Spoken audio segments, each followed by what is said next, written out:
금방 읽었네요. 네. 자, 오늘 말씀의 제목은 이제 열매 맺는 삶 2에서 이제 성령의 열매라는 제목으로 말씀 나누도록 하겠습니다. 성령의 열매의 어쩌면 이제 개관이라 할 수 있겠죠. 이제 본격적으로 들어가기 앞서서 성령에 대해 열매에 대해서 나누도록 하겠습니다. 여러분 성령의 열매에 대해서 들어보셨습니까? 성령의 열매 들어보신 분도 있고 못 들어보신 분도 있겠죠. 저는 사역을 시작하고 처음 알았어요. 성령의 열매가 있다라는 걸요. 저는 몰랐어요. 이제 사역자가 되고 나서 알았습니다. 그 이야기를 좀 하도록 하겠습니다. 제가 좀 더 앞에 이야기로 돌아갈게요. 제가 저 자신이 밉고 싫어서 스스로를 포기하고 버리려고 했을 그때에 하나님의 강건적인 은혜로 말미암아 구원함을 입고 제 남은 생애를 어떻게 하겠습니까? 하나님 나는 내 인생 포기했지만 하나님 포기 안 하셨으니까 하나님 것입니다라고 하면서 제 남은 생애를 이제 하나님께 드리고 하나님 뜻대로 인도해 주세요라고 했습니다. 그리고 이제 어떤 하나님의 뜻이 뭘까 몰라서 거의 뭐 3일간은 눈물로 하나님의 말씀을 성경만 봤습니다. 내가 뭐 할까요? 이제 성경을 알아서 본 건 아니고요. 그냥 성경을 처음부터 해가지고 막 이제 내가 뭐 할까요? 이러면서 눈에 걸리는 말씀이 있을 때까지 그냥 성경만 봤어요. 그거 하나 생각하면서 무슨 말인지 모르고 봤어요. 이사야 뭐 말라기 무슨 말인지 모르고 봤어요.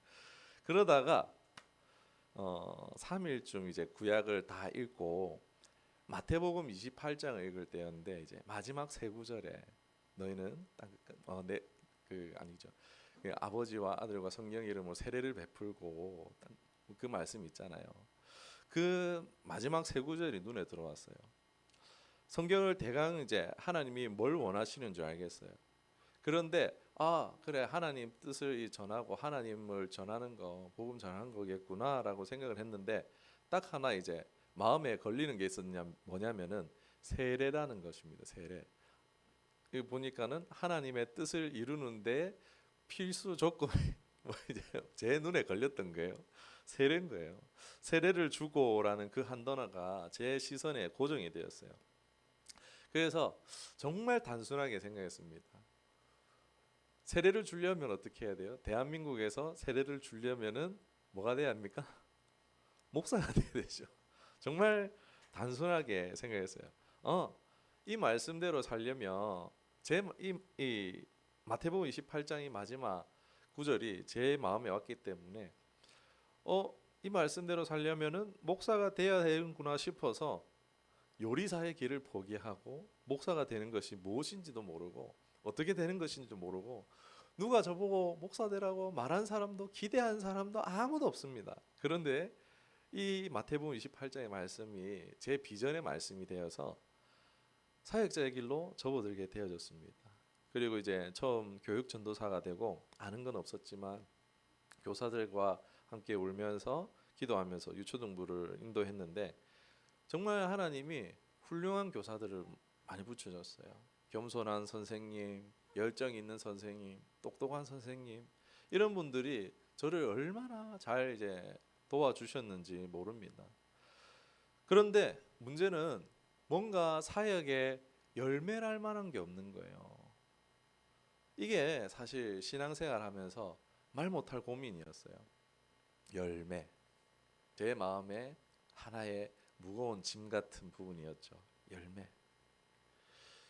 제가 청년 때에도 신앙을 하면서 마음에 무거움이 있었어요. 신앙을 잘 하면 저는 이제 신앙 잘 하고 싶었어요. 이제 제 삶을 하나님께 드리기로 했고 신앙을 누구보다 잘하고 싶었어요. 신앙을 1등 하고 싶었어요. 그런 마음이 있었는데 그런데 신앙을 하면은 열매가 있다라고 하는데 저 자신을 봤을 때 신앙에 열매가 없는 것 같은 거예요. 자신을 통해서 전도된 사람도 없었어요.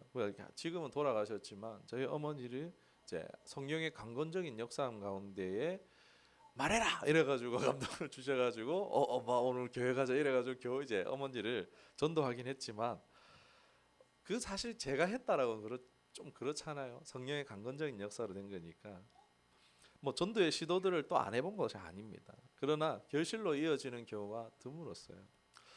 점점 또 이제 청년 때도 이제 사역의 비중은 높아지는데 저 자신이 봤을 때 이럴 만한 열매가 스스로에게 없다라는 것이요 고민이었어요. 뭐 그래도 이제 청년이었으니까 그렇다 치고 부르심을 받고 사역자가 되었어요. 정말 훌륭한 좋은 교사들을 하나님 붙여주셨어요. 나름의 최선을 다했어요. 그런데 겨우 현상 유지하는 수준인 거예요. 교육 전도사라지만 어떻습니까? 유급을 받는 사역자잖아요. 저도 직장 생활을 했었었는데 아니 직장 생활하면 그런 게 있잖아요. 이제 뭔가 생산적인 활동을 해야 되잖아요. 뭔가 이제 결과가 있어야 돼. 실적이 있어야 되잖아요. 그런데 교회에서 이제 유급을 받으니까 주일학교를 보면서 이제 직장인들의 실적처럼 누가 뭐라 한 사람은 없습니다. 늘 마음에 이게 짐이 되는 거예요. 사역은 하는데 정말 선생님들이 열정적으로 도와주시는데 왜 열매가 없지? 내가 문제가 있나? 내가 문제가 있나 보다? 뭐 이러면서 그렇게 생각했던 것 같아요. 마음에 짐이 있었어요. 여러분 성경을 보면 어떻습니까? 곳곳에 열매 이야기하고 있잖아요. 당시 이제 제 마음 가운데에 이제 이런 이제 열매가 없으면은 이제 안 된다라는 그런 공포감들이 좀 있었던 것 같은데 마음에 하여튼 말 못한 고민으로 미안함과 죄송함으로 교육 전도사의 시간을 보냈던 것 같습니다. 그러다가 함께 교구와 중고등부 사역하고 있는 이제 수석 목사님이죠. 그 당시에 이제 부교역자 중에서 부교역자 1번 목사님이 있었는데 그분이 저를 좀 살뜰히 챙겨주셨어요. 참 고마운 목사님인데 함께 이제 장례가 생겨가지고 뭐 차를 타고 같이 이동하는 시간 동안 이분이 갑자기 그런 얘기를 하는 거예요. 제가 질문도 안 했는데 사람들이 열매라고 하면 성경에서 열매라고 하면은 자꾸 전도의 열매를 생각한다라고. 하나님이 악덕 기업의 사장도 아니고 직장의 상사라도 아닌데 마치 그런 것처럼 오해를 한다고 이런 말을 하는 거예요. 열매가 성경에서 열매가 전도의 열매만 있는 줄 아냐라고 아니라고 그런 얘기를 하시는. 여러분 그 얘기하신 게 성령의 열매가 있다라고 성품의 열매가 있다는 이 얘기를 하시는 거예요. 이걸 잘 몰라서 신앙생활하다가 시험 드는 분들 많이 봤다라고 그런 얘기를 하시는 거예요. 저는요 이때 처음 알았어요. 교육 전도사를 꽤 하고 있는데 성령의 열매라는 게 있는 거를 교육 전도사 하면서 알았어요. 여러분 이게 접니다. 이런 사람이에요. 성경도 제대로 모르고 그러면서 이제 하나님 위해 살아야겠다 싶어하고 그냥 모르면서 그냥 뭐 잘하지도 못하면서 뛰어들었었는데 아무튼 이제 저에게는 이제 충격이었어요. 뭐 성령의 열매라는 게 있다고? 전도의 열매가 아니야? 예수님이 얘기하는 열매 없으면 내어 버린다고 한 그 얘기가 전도의 열매가 아니야? 그렇잖아요. 우리 마음 가운데 나 전도 한 명도 못하면은 지옥에 내림 하나님이 막 내어 버리신다. 지옥에 가는 거 아니야? 막 그런 생각들, 공포감들이 은연중에 있잖아요. 제 마음 가운데 그런 것이 있었습니다. 그런데 충격이었어요. 저는 열매라고 하면은 당연히 손에 잡히는 눈에 보이는 이런 물질적인 것이라고 생각했어요. 그러니까 교회가 이제 봤을 때는 새신자죠, 새신자. 전도 이거라고 생각했어요. 뭐 교회에서 이제 전도 집회 뭐 이런 거 하면은 부흥 강사가 와서 뭐라고 합니까? 전도 열매 없으면 뭐 하나님 내어 버리신다. 내어 버려서 불로 태우신다. 뭐 이런 얘기 하잖아요. 그런 설교를 듣고 은연중에 저도 그렇게 생각했던 것 같아요. 그런데 그 당시에는 이제 하나님에 대한 바른 이해가 없었죠. 인격적인 알미 없었습니다. 관계적인 알미 없었어요. 그러니까 하나님에 대해서 은연중에 하나님은 이 세상을 창조하시고 이제 우리를 사랑하시는 하나님이시지만 악덕 기업의 사장처럼 우리를 이제 실적으로 평가하시고 앵벌이 시키는 나쁜 부모처럼 제가 하나님을 당시에 좀 오해했었던 것 같아요. 열매가 전도의 열매, 숫자의 열매, 그 열매인 줄만 알고 하나님의 성품을 잘 알지 못해서 신앙생활을 살얼음 걷듯이 그렇게 신앙했던 것 같아요. 조마조마해서 실적을 내기 위해서 뭔가 이제 조마조마한 그런 신앙을 했던 것 같아요. 그렇잖아요. 내 인생에 받은 것은 많은데 하나님 앞에 변변찮은 내놓을 것이 아무것도 없는 빈손이라서 하나님 앞에 죄송하고 부끄러운 마음들이 저만 있겠습니까? 아니죠. 그런 마음들 있잖아요. 나는 받은 게 많은데 하나님께 드릴 게 없어서 죄송하고 부끄러운 마음들, 그런 마음들을 경험해 보시지 않았는가 모르겠습니다. 지금 돌아보면 하나님에 대한 알미 부족하니까 하나님을 오해했던 것 같아요. 가까이 하고 싶지만 먼 당신처럼, 마치 아이가 아빠의 품에 달려가서 안기고 싶지만 괜히 갔다가 아빠한테 혼나서 안기지 못할까 봐 다가가지 못하는 어린아이의 마음처럼 하나님 앞에 계속 잘해서 칭찬받으려고, 인정받고 싶어서 그렇게 신앙생활을 했던 것 같습니다. 우리가 하나님의 아버지라는 것을, 내가 하나님의 자녀라는 것을 잘 모를 때에 계속해서 우리는 하나님께 칭찬을 받거나 인정받기 위해서 그렇게 고되게 신앙생활을 할 수 있다는 것을 우리가 기억했으면 좋겠습니다. 여러분, 확실하게 이제는 말씀드릴 수 있어요. 간단히 얘기해서 우리의 신앙생활은요, 결과보다 과정이 중요하다라고 말씀드리겠습니다. 세상은요, 그래도 결과가 중요하지. 전도 많이 하고 교회도 이제 크고 멋지게 짓고 뭔가 그런 게 있어야지. 그게 또 과정을 잘한 거 아니게. 결과가 좋으면 과정도 좋은 거야라고 이렇게 말하는 이제 세상의 가치들이 있잖아요. 그러나 믿음의 삶은 분명히 말씀드리는데 결과가 아니라 과정이 중요한 줄 믿습니다. 진짜 그런가? 요한복음 15장에 나오잖아요. 나는 참 포도나무요 내 아버지는 농부라. 너희는 가지라고.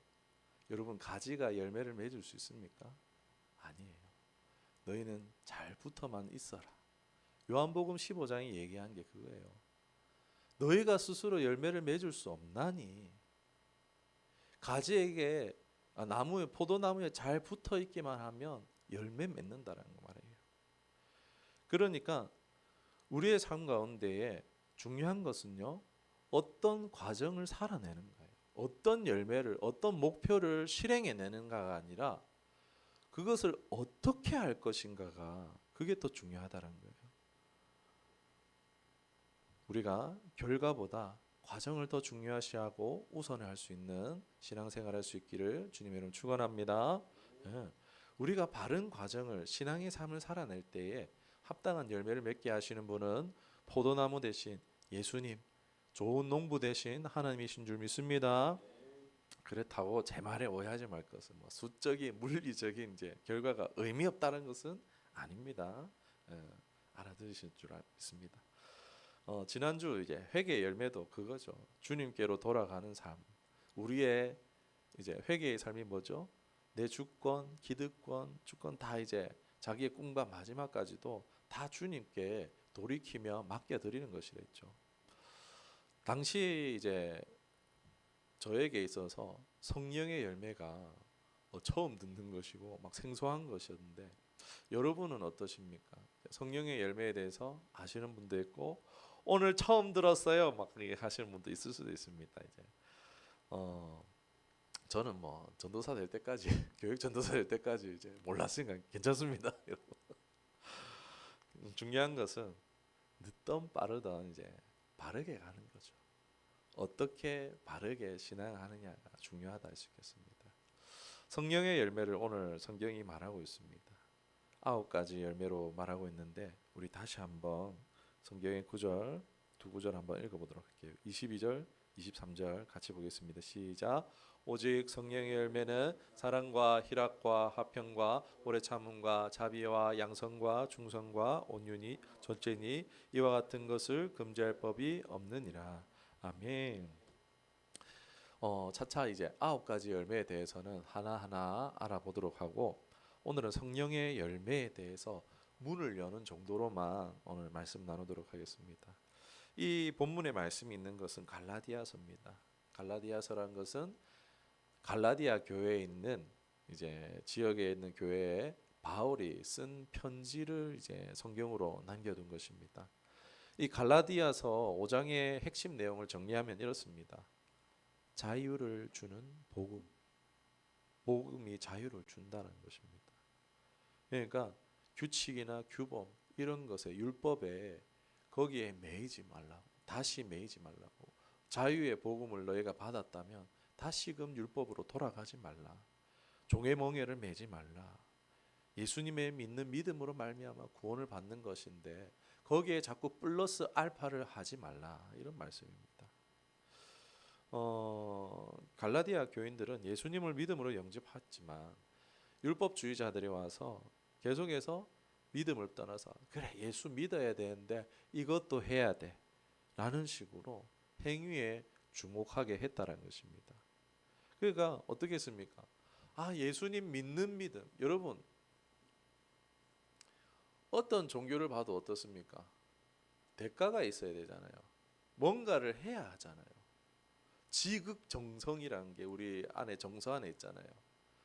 뭔가 교회를 다니지 않아도 어디 불교를 가지 않더라도 우리 정서 안에는요, 지극정성, 막 그 마음들 어떻게 이제 간절하게 바라면 이루어진다, 이런 식으로 뭔가 이제 정성을 들여야 되는 그런 마음들이 우리 안에 은연중에 있는데, 그런데 믿기만 하면은 이 좋은 것을 받는다고, 구원을 받는다고, 복을 받는다고 사람들이 이게 납득이 안 되는 거예요. 이게 받아들이지 않는 거예요. 믿으면 구원 받는다는데 근데 그래도 뭔가 이게 내가 부족하지 않는가라고 하면서 뭔가 자꾸 하려고 한다라는 거예요.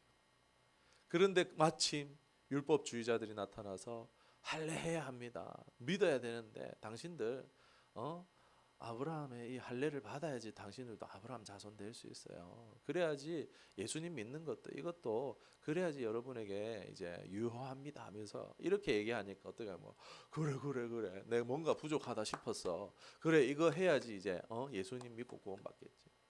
이래 되는 거예요. 헷갈리는 거예요, 여러분. 그러니까 헷갈리지 말라고 바울이 하는 것입니다. 자꾸 우리의 신앙이 영적인 것이잖아요. 신앙이 뭐예요? 육적인 거예요? 행위적인 거예요? 아니죠. 우리의 신앙은 영적인 거예요. 그런데 영적인 것인데 자꾸 사람들이 행위에 주목하려고 하니까 16절의 말씀 뭐라고 하고 있습니까? 16절 같이 보겠습니다. 시작. 내가 이르노니 너희는 성령을 따라 행하라. 아멘. 육체를 따라서 자꾸 행하려고 하는 거예요. 할례를 해야 되고 뭔가 제사를 해야 되고 자꾸 뭔가의 행위에 자꾸 주목하려고 하니까 행하긴 행하되 뭘 따라 행하라고요? 성령을 따라 행하라. 영을 따라 행하라 라고 말씀하고 있습니다. 여러분, 율법은 우리에게 구원을 주는 것이 아니라, 행위가 우리에게 구원을 주는 것이 아니라, 율법은 어디까지나 우리의 죄를 밝히 알게, 우리가 어떠한 존재와 어떠한 상황인지 밝히 알게 하는, 이제 성경이 몽학 선생이라 했죠. 죄를 깨닫게 하는데 목적이 있지, 죄가 죄되게 드러나도록 하는 것이 율법이지 율법 자체가 우리에게 구원을 주는 것은 아니라는 것입니다.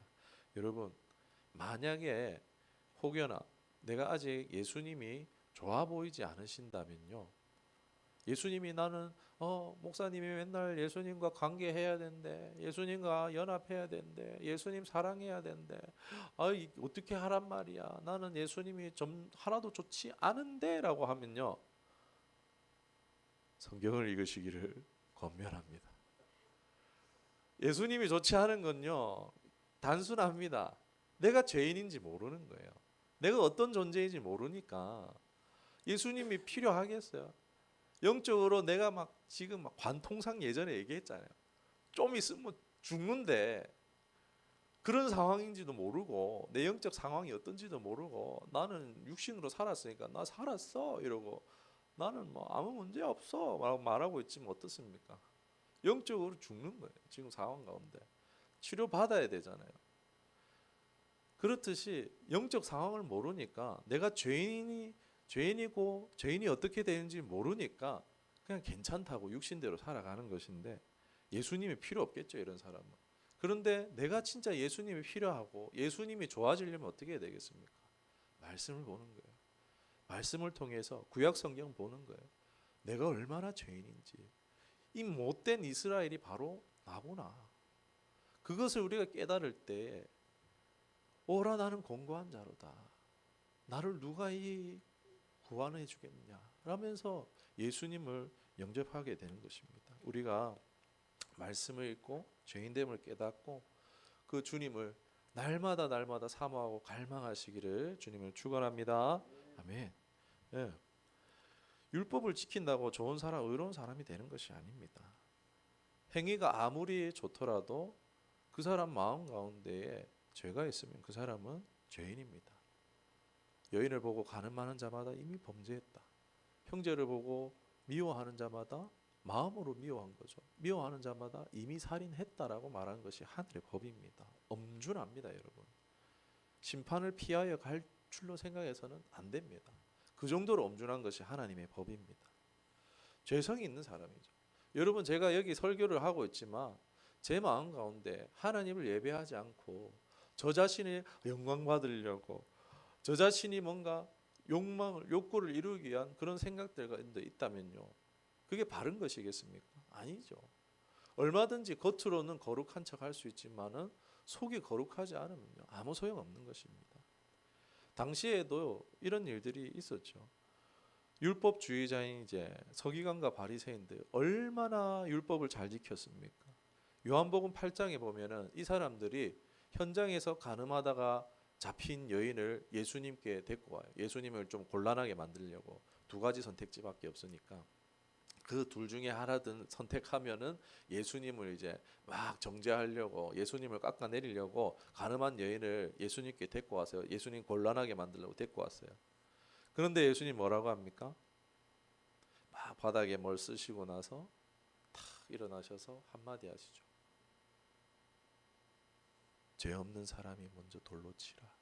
율법에 간음한 사람 돌로 치게 돼 있는데 예수님이 딱 그 앞에 단서를 하나 달아줘요. 죄 없는 사람이 먼저 돌로 치라는 거예요.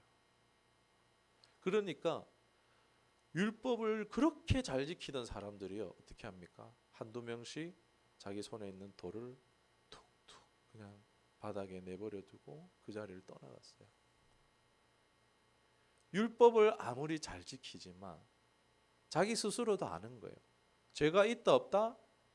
죄가 있다라는 거예요. 거룩하지 않은 거예요.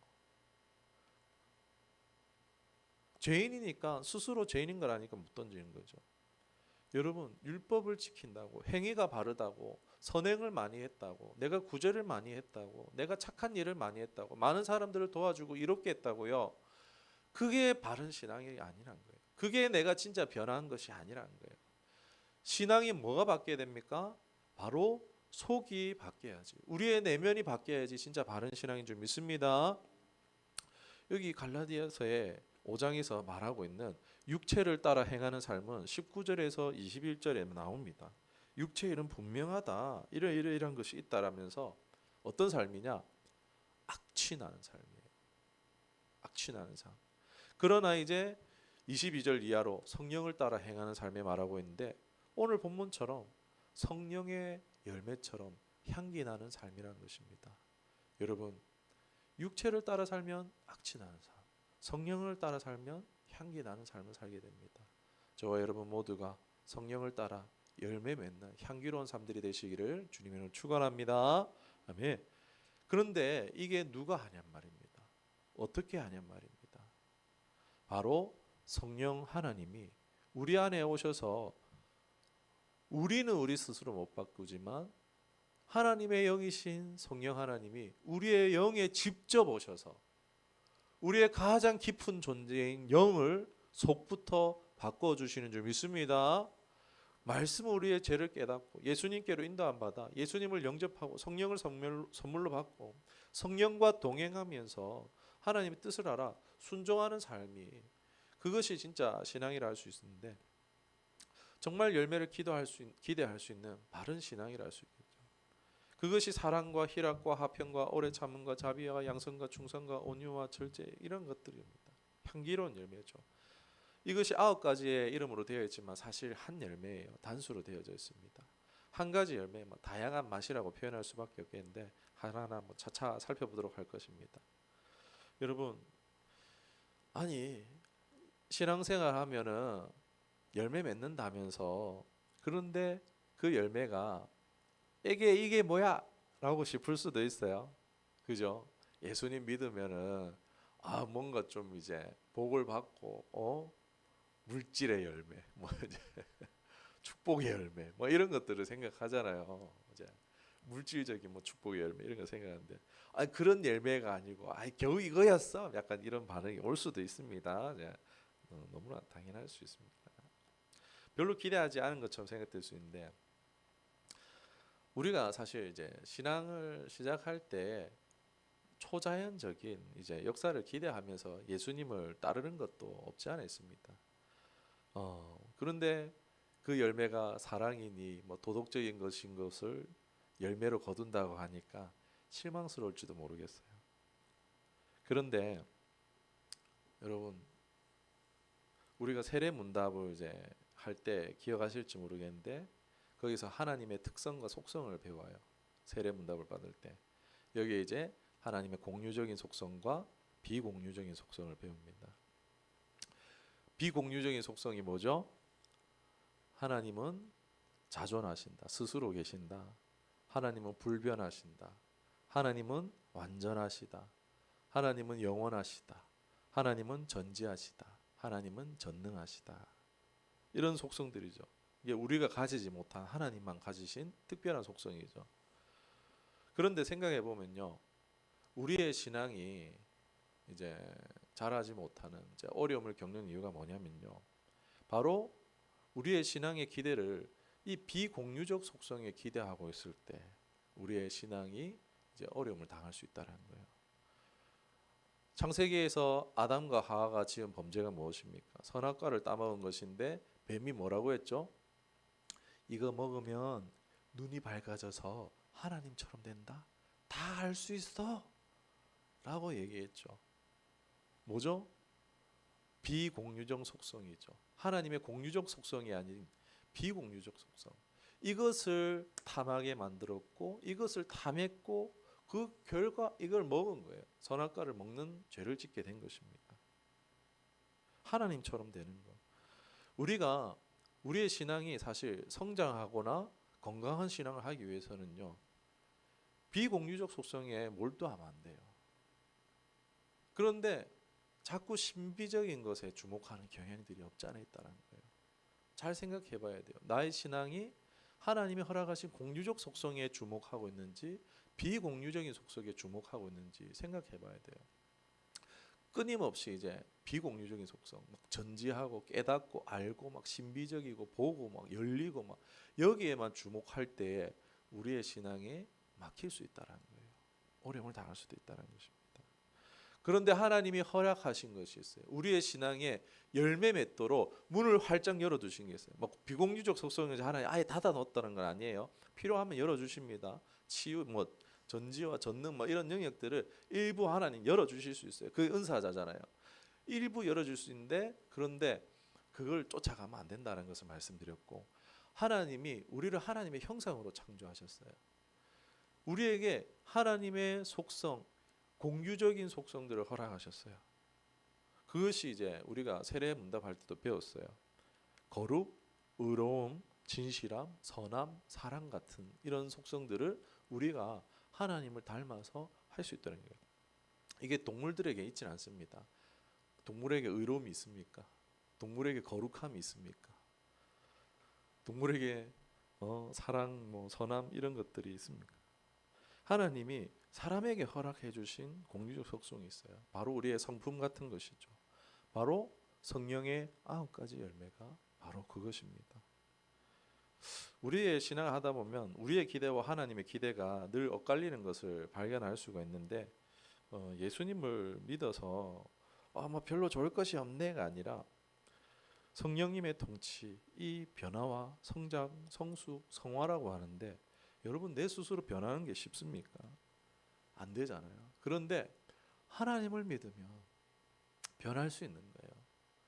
정말 하나님을 바르게 신앙하면은 우리가 참된 변화를 이루게 되는 줄 믿습니다. 외적인 조건 상관없이 우리의 속이, 우리의 영이 변하게 될 때 진정한 기쁨과 행복을 누리게 될 줄로 믿습니다. 중요한 구절이 있어요. 요한복음 15장 16절, 이 말씀 이제 많은 분들이 좋아하는 말씀인데 제가 읽어드리겠습니다. 열매를 맺어야 되는 중요성에 대해서 말씀드릴게요. 열매를 맺게 하고 열매가 항상 있게 하여 내 이름으로 아버지께 무엇을 구하든지 다 받게 하려 함이라. 할렐루야. 좋은 구절이죠. 무엇이든 다 받는데, 구하는 것마다 다 받는데. 그런데 여러분 여기서 이제 사람들이 착각한 게 이제 예수님의 이름으로 구하면 다 받는 줄 아는. 근데 예수님의 이름으로 기도했는데 아무 일 없던데. 전제가 있잖아요. 전제가 뭐라고 하고 있습니까? 열매 맺고 열매가 항상 있는 사람을 말하는 거예요. 예수님의 제자 되어서 성령의 붙들림 바 되어서 성령과 함께함으로 성령의 열매가 있는 사람, 성령의 열매가 항상 있는 사람. 전도 많이 한 사람이 아니에요. 교회 많이 지은 사람, 선교 많이 한 사람이 아니에요. 성령의 인도함을 받아 성령의 열매, 성품의 열매 맺은 사람을 말하고 있습니다. 성령을 따라서 사랑하고, 성령을 따라서 용서하고, 성령을 따라서 품어주고, 성령을 따라서 이해하고, 성령을 따라서 기다리고, 내 성격 기질대로 하는 것이 아니라 정욕대로가 아니라 베드로서 1장 4절에 너희가 정욕 때문에 세상에서 썩어질 것을 피하여 신성한 성품에 참여하는 자가 되게 하려 하셨느니라. 여러분, 우리가 바라는 것은요, 결과, 축복 이런 것을 바라요. 그런데 하나님 이것은요 얼마든지 주실 수 있는 거예요. 그런데 하나님 보실 때 중요한 것은요 바로 그 축복을 담아내는 그릇을 준비하는 게 중요하죠. 하나님의 형상으로 하나님의 성품을 닮은 사람이 되는 것이 중요한 줄 믿습니다. 이게 하나님의 의도예요. 성령이 오셔서 하는 일이에요. 예수님 믿고 기도 많이 하고 외적인 열매가 가득한데 포독한 사람들이 있어요. 교회 안에서 관계가 안 좋은 사람들이 있어요. 이런 사람들이 일 많이 했다고 돈 많다고 교회 중직으로 세웠다가 교회가 분열되는 이야기를 목사님들을 통해서 많이 듣습니다. 디모데전서 3장에 교회 중직을 세우는 것도 보면요, 장로와 안수 집사를 세우는 이야기가 나오는데 그 사람들요 업적이 많은 사람, 막 능력이 신비한 능력이 나는 사람 장로로 세우라고 되어 있습니까? 가정에서 잘하는 사람, 가정을 잘 돌아보는 사람, 관계 좋은 사람 말하는 거예요. 이런 사람이 성령의 열매 맺은 사람이라는 거예요. 잘 보이지 않는데 가정에서 가족 관계가 원활하나 잘하고 있는가? 이런 사람을 안수 집사로, 이런 사람을 감독으로 장로로 세우라고 말하고 있는 것입니다. 성품이 중요해요. 바로 하나님 나라의 기준이기 때문입니다. 여러분 신성한 성품에 참여하는 저와 여러분 되기를 주님의 이름으로 축원합니다. 우리 처음 교회가 이러한 신성한 성품을 가득히 가진 공동체로 우리가 세워져 가기를, 또 쓰임받게 되기를, 그리고 또 많은 또 하나님께서 기도한 대로 응답하여 주시는 그런 축복을 누리게 될 줄 믿습니다. 이러한 귀중한 열매가 가득한 삶 되시기를, 기도마다 응답받으시기를, 기적의 삶, 간증의 삶 되시기를 다시 한번 주님의 이름으로 축원합니다. 기도하겠습니다. 주님 은혜 고맙고